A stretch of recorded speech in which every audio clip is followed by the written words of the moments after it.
Hi, my name is Willem Ziada, New York City-based director and creator of theater, television, and film, and also a proud FENIX Global Artist Ambassador. Today, I am thrilled to be speaking with an acclaimed singer-songwriter. She's an amazing storyteller. Her name, Britt Hewitt. For more on Britt, you can read more about her right below this video, but in the meantime, here is a sneak peek at the incredible talent of Britt. A person in the mirror don't have my eyes. Her smile is just a little bigger than mine. It's just occurred to me the possibility that we've been living in a fictional reality. But how would we know if it's all pretend? Some kind of dirty experiment. I'm out of battery, my code's malfunctioning. Oh, how would we know if it's all pretend? I'm your marionette, my strings are tangling. Oh, how would we know if it's all pretend? I think I'm tripping on a matrix glitch. Is God an angry gamer in some basement? This world is much too small to be a thing at all. A pixelated ball full of these walking, breathing flaws. But how would we know if it's all pretend? Some simulation that never ends. Well, hello, Britt, how are you? I'm doing fabulous. How are you doing this morning? Britt, I'm doing so much better because you're a Renaissance woman in that you could have taken so many different paths if you wanted, but I love that you unapologetically went after your bliss as a singer-songwriter. Talk to me about a little bit about your journey. I mean, I know it, but talk to me a little bit about your journey as a vocalist, then into a singer-songwriter. Absolutely. I mean, God, I've been singing as long as I can remember. My parents tell stories about like small me giving performances from the coffee table, and it's something I have always done. And I didn't really care like what means I had to do it with, as long as I was like telling a story, connecting to other people, and doing it usually with music. I was happy. So I grew up in the art schools of Jacksonville, Florida, and Dallas, Texas.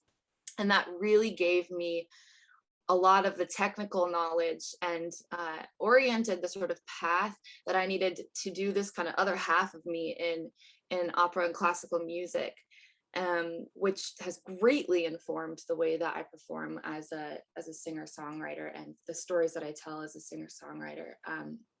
Definitely they share worlds in that respect. Well, I love that. I mean, and sorry to interrupt, but I do want to buoy into this next question because I've been thinking about it. I know I know my dancer friends, they say, to have ballet as, a foundation for dance, you can do anything. But you, my friend, are not only this amazing singer, you're Juilliard trained. Yeah, I am. I graduated in 2020. It was sort of a shock. I mean, nobody expects to get in or go to Juilliard. But when I did, I kind of couldn't tell them no, because it's not something you usually do. But it turned out so beautifully, and like there were times where I felt like the songwriter side I couldn't use as much while I was at Juilliard, but the strength that I needed to put down my foot and say who I really am, and use that place rather than like be upset that I can't be a full kind of person that I am there, really like made me who I am. And it's a fabulous school. I'll never forget like making the friends that I made there, and then like going to their little performance to support them and being totally awestruck with what I see, because every person is so incredibly talented. I think that was like a really forming part of that education for sure. Well, also, Britt, I'm thinking while you were there too, because I have a few friends who went to Juilliard who used it as a foundation and, you know, a buoy to then really go after their bliss. I'm also curious to think about while you're talking. I'm curious that if you didn't go to Juilliard, here you are obviously surrounded by, you know, these amazing talents and getting an amazing, amazing education on your craft. But I'm also curious that on almost you not attacking fully your singer-songwriter self there allowed the simmering to come to a head, so that like it literally forced you to make the choice at some point, which you obviously did, to be like, no, this is now when I do it. Does that make sense? Yeah. Oh, absolutely. That's completely what happened. I was in the middle of my second year and I started to go like freak out a little bit. And I said, there was this moment actually, a friend of mine is very university and I'm kind of not, but I just tried this. I am. I can't wait to meet this friend. My husband is not. So that's a conversation for another time for me and my therapist with my husband. But keep going, Britt.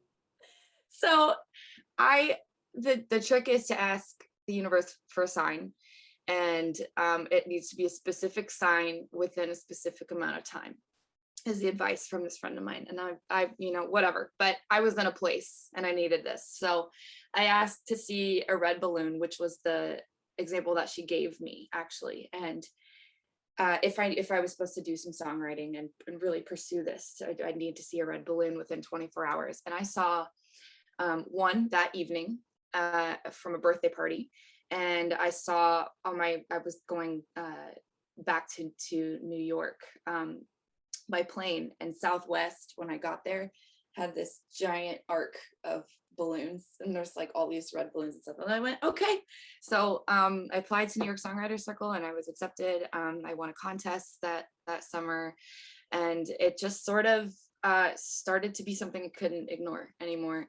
But that is exactly what happened. That had to simmer to let it really come to fruition. Well, look, Brittany, I mean, I can relate. I mean, not to make this about me, but you know, you're providing a safe space by being as vulnerable as you are. You know, I performed for 25 years with my twin brother. In my Juilliard was when we got to headline Carnegie, but then, you know, the world was like, well, wow, that's amazing, keep going. And I was like, wow, this is when I step into my bliss as a director. And it was like, yes, the world needed to catch up with me. And I'm sure the world and the expectation of maybe a lot of family and friends needed to catch up with you.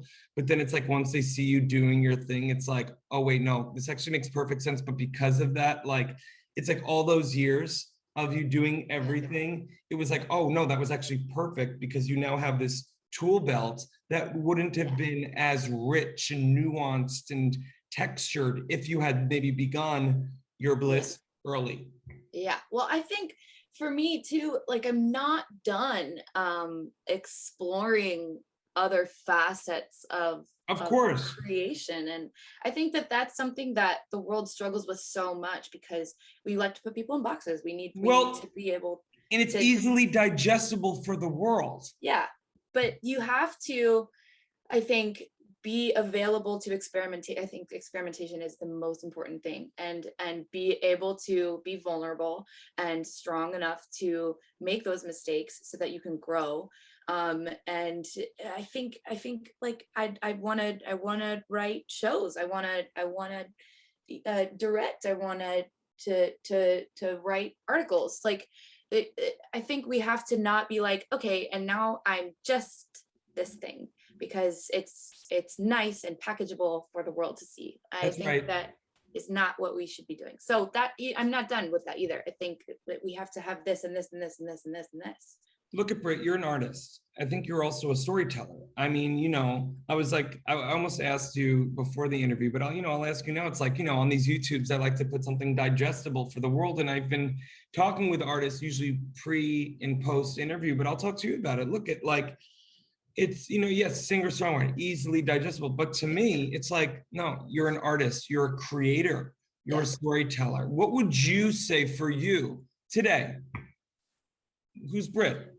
I mean, I love storyteller, because I think it's universal. That's and I right. think that that it applies to everything. If you tell a story, you relate to another person, and that is like the gold. That's all that we can ask for in our time on earth, is to relate and connect with the other people that are here while we have the time to do it.